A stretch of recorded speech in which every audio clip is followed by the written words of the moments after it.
नमस्कार, स्वागत है आप सभी का टारगेट विद के में। आज की इस क्लास में हम एस्टेट के बारे में बात करेंगे। तो अपने YouTube चैनल पे एस्टेट का बैच है वो शुरू करने जा रहे हैं। एक छोटी सी कोशिश रहेगी, एक छोटा सा प्रयास रहेगा कि आप लोगों के साथ मिल करके एस्टेट के मुख्य टॉपिक, एस्टेट का सिलेबस, उसके बारे में हम यहाँ एक डिस्कस करें, ताकि इससे शायद मैं आप लोगों की कुछ हेल्प कर सकूँ। और सीखने सिखाने की जो प्रक्रिया है, जो शिक्षण है, जो एजुकेशन पद्धति है, उसमें जीवन पर्यंत यही चलता है कि हम कुछ सीखें और कुछ सिखाएं। तो सीखने सिखाने की इसी प्रक्रिया के साथ हम आज एक नए कोर्स की शुरुआत कर रहे हैं। वो कोर्स है एस्टेट का। और इस एस्टेट के कोर्स के अंदर हम लगभग एस्टेट से जुड़ी हुई सभी अपडेट एस्टेट के सभी जो सब्जेक्ट हैं बारी बारी से हम उनको कवर करने की कोशिश करेंगे। और शुरुआत के दिनों में हम एस्टेट में हिंदी की बहुत सारी वीडियो पहले भी डाल चुके हैं और भी डालते रहेंगे। और इसके बाद जो साइकोलॉजी का जो 30 नंबर का पोर्शन है, जिसको आप CDP भी कह सकते हो और साइकोलॉजी भी कह सकते हो, तो एस्टेट में एक अलग प्रकार का इसका पैटर्न है। सिलेबस क्या आएगा तो वो हम इसमें डालेंगे।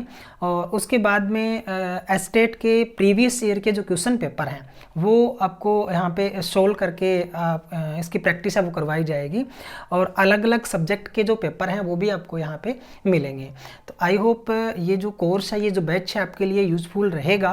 तो कोशिश यही रहेगी कि हम जब तक एस्टेट होता है तब तक मैक्सिमम इसकी आपको प्रैक्टिस दें और मैक्सिमम इसके टॉपिक आपको कवर करवाएं। तो आइए शुरू करते हैं एस्टेट के बारे में। जो सबसे पहले जो अगर हम बात करें एस्टेट के बारे में, तो एस्टेट ये जो एग्ज़ाम है, Haryana teacher eligibility test, Haryana का जो राज्य का जो पात्रता परीक्षा है, उसको एस्टेट की जो शॉर्ट फॉर्म है उसमें रखा गया है। एस्टेट हरियाणा में जो एस्टेट है वो पहले इसके नाम थे, स्टेट के नाम से हुआ करता था, स्टेट टीचर एलिजिबिलिटी टेस्ट। और ये 2008 में पहली बार हुआ था।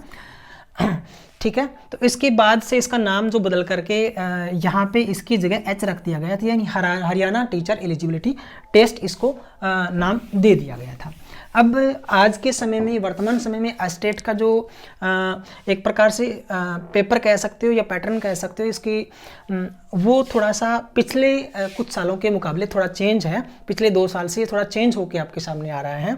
तो आइए सबसे पहले हम बात करते हैं एस्टेट एक तो कितने प्रकार से हम दे सकते हैं या कितने प्रकार से होता है।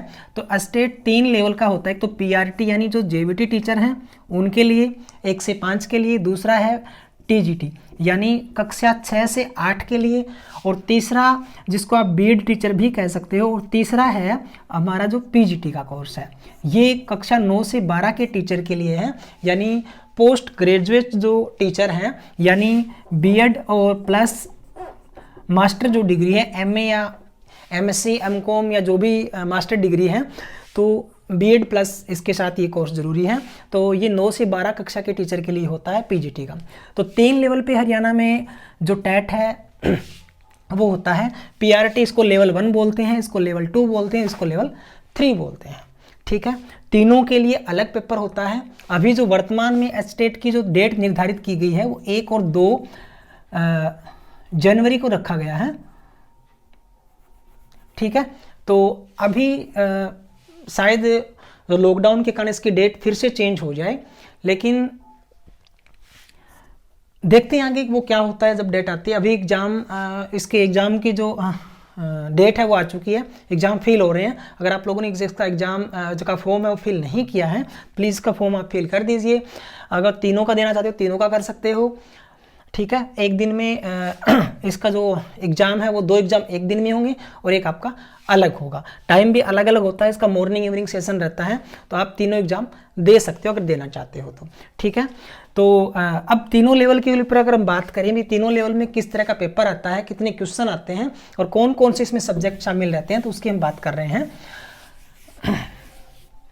अगर आपको वीडियो अच्छा लगा या आपके लिए यूज़फुल है तो प्लीज़ हमारे चैनल को एक बार सब्सक्राइब करें या एक बार इसको अपने दोस्तों से शेयर ज़रूर करें, ताकि हमारा जो एक प्रकार से जो प्रयास आप लोगों के लिए है उसमें हमें थोड़ी सी हेल्प मिले, मोटिवेशन आप लोगों का हमें मिले। तो सबसे पहले हम बात करते हैं एस्टेट में जो क्वेश्चन है वो कितने आते हैं और कितने टाइम का होता है, तो एस्टेट का जो टाइम है टोटल वो आपको 230 आवर्स मिलता है, यानी 2.5 घंटे समय मिलता है।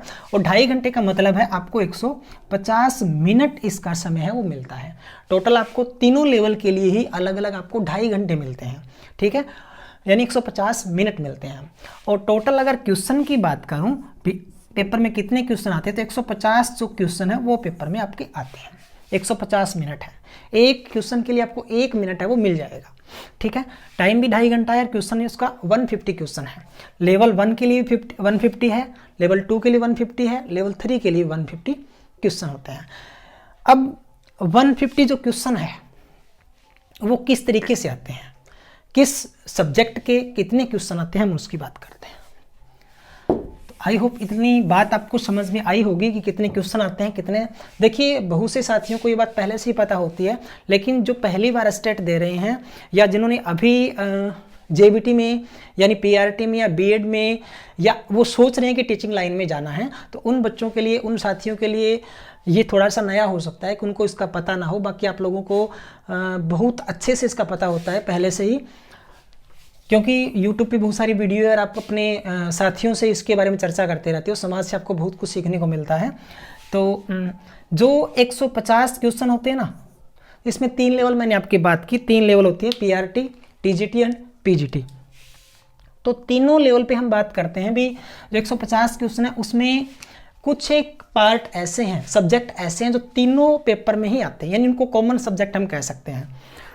जैसे सीडीपी की अगर बात करें हम, जिसको आप साइकोलॉजी भी कह सकते हो, सीडीपी यानी चाइल्ड डेवलपमेंट या और साइकोलॉजी। जैसे सीटेट का पेपर उसमें सीडीपी वो आता है टोटल 30 मार्क्स का, लेकिन जो एचटेट है उसमें सीडीपी भी एक पार्ट है और साइकोलॉजी का भी पार्ट है, यानी इसमें अलग अलग बुद्धि लब्धि है, आईक्यू जिसको लेवल बोलते हैं, चिंतन का है, इसके स्तर हैं, पियाजे के, कोलबर्ग के सिद्धांत बहुत सारे हैं, यानी कुल मिलाकर के साइको में काफ़ी सारे पार्ट हैं।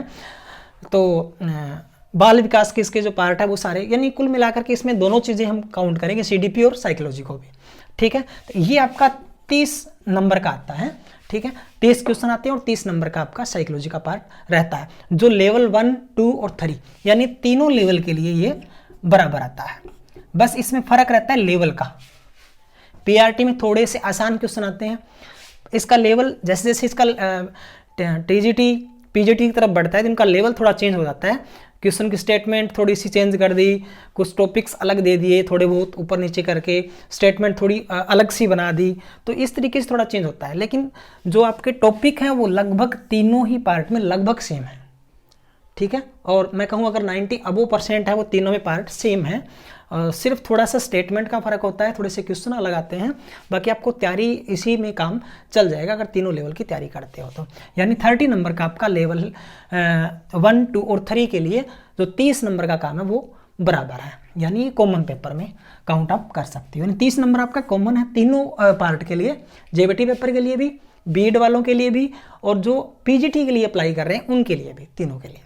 इसके बाद हम बात करें जनरल हिंदी, यानी सामान्य हिंदी, जिसको व्याकरण में काउंट करते हैं, यानी सामान्य हिंदी आती है तीनों लेवल के पेपर में ही, और वो 15 नंबर की आती है।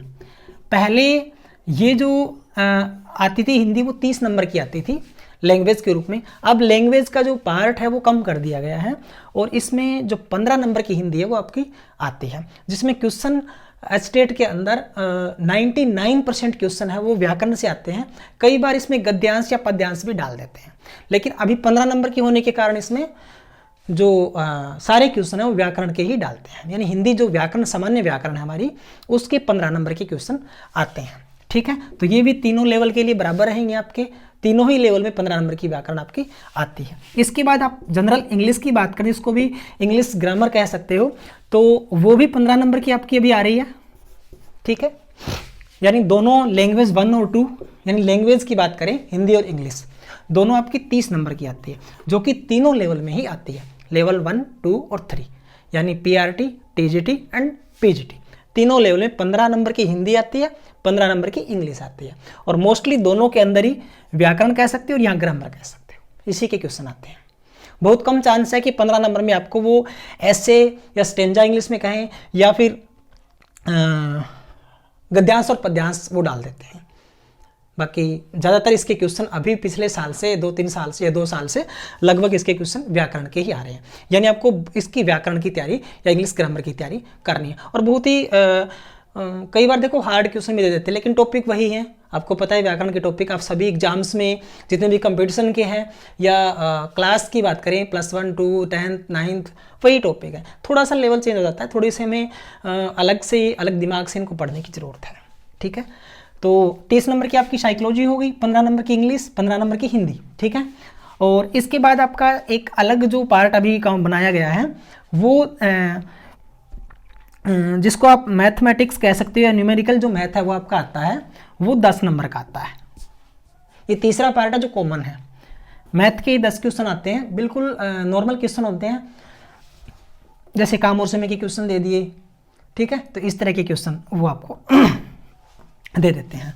एक इसके बाद आता है जिसको रीजनिंग बोल सकते हो आप, वो भी 10 नंबर की आपकी आती है। और इसके बाद है हरियाणा जी के, वो भी आपकी 10 नंबर की आती है, यानी 30 नंबर का ये पार्ट है वो आपका अलग से आता है। पहले ये नहीं था, 2 साल पहले ये 30 नंबर यहाँ थे, 15 हिंदी के अलग क्वेश्चन थे और 15 इंग्लिश के, यानी टोटल ये 30 नंबर की दोनों पार्ट थे। यहाँ 60 नंबर आपके हो जाते थे, लेकिन अब इनमें से 15 नंबर कम कर दिए और यहाँ 30 नंबर का जो पार्ट है वो आपका 10 नंबर मैथमेटिक्स को दे दिया। ठीक है, अर्थमेटिक है इसमें, और रीजनिंग के 10 क्वेश्चन आते हैं। ठीक है, और 10 नंबर आपके हरियाणा जी के आते हैं, जिसमें कुछ एक क्वेश्चन हो सकता है करंट के भी डाल दे, और मोस्टली इसमें हरियाणा जी के ही पूछते हैं, कुछ कई बार करंट के क्वेश्चन डाल देते हैं।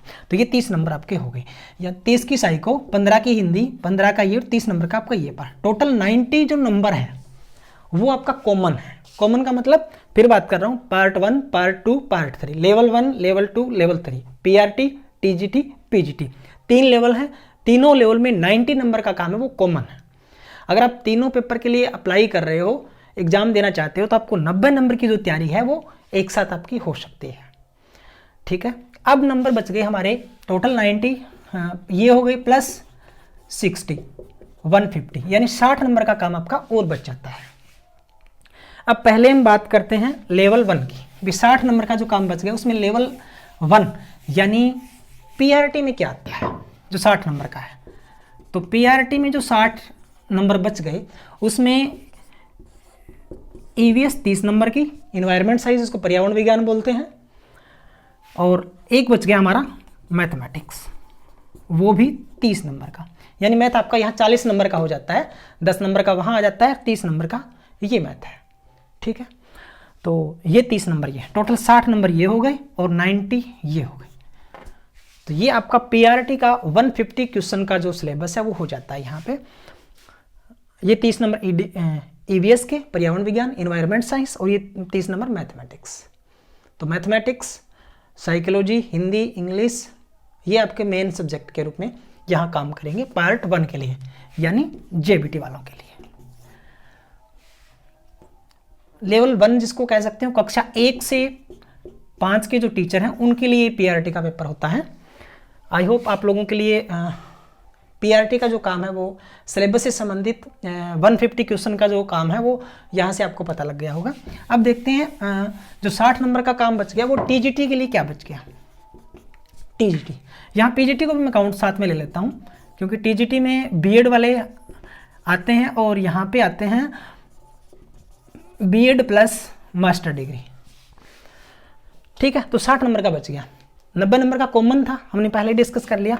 यहाँ 60 नंबर आपके सब्जेक्ट के आते हैं, यहाँ भी 60 नंबर का आपका सब्जेक्ट आता है। सब्जेक्ट का मतलब सपोज करो आप हिंदी से BEd या PGT का पेपर दे रहे हो, TGT या PGT का, हिंदी विषय से आप इसको आपने BEd में या मास्टर डिग्री आपके पास हिंदी सब्जेक्ट है और उसी से आप इसको करना चाहते हो, तो इसके लिए आपके पास बैचलर यानी BA में 2 वर्ष का जो हिंदी का जो कोर्स होता है अनिवार्य रूप से, जो ऑप्शनल होता है वो आपको करना पड़ता है इसके साथ साथ।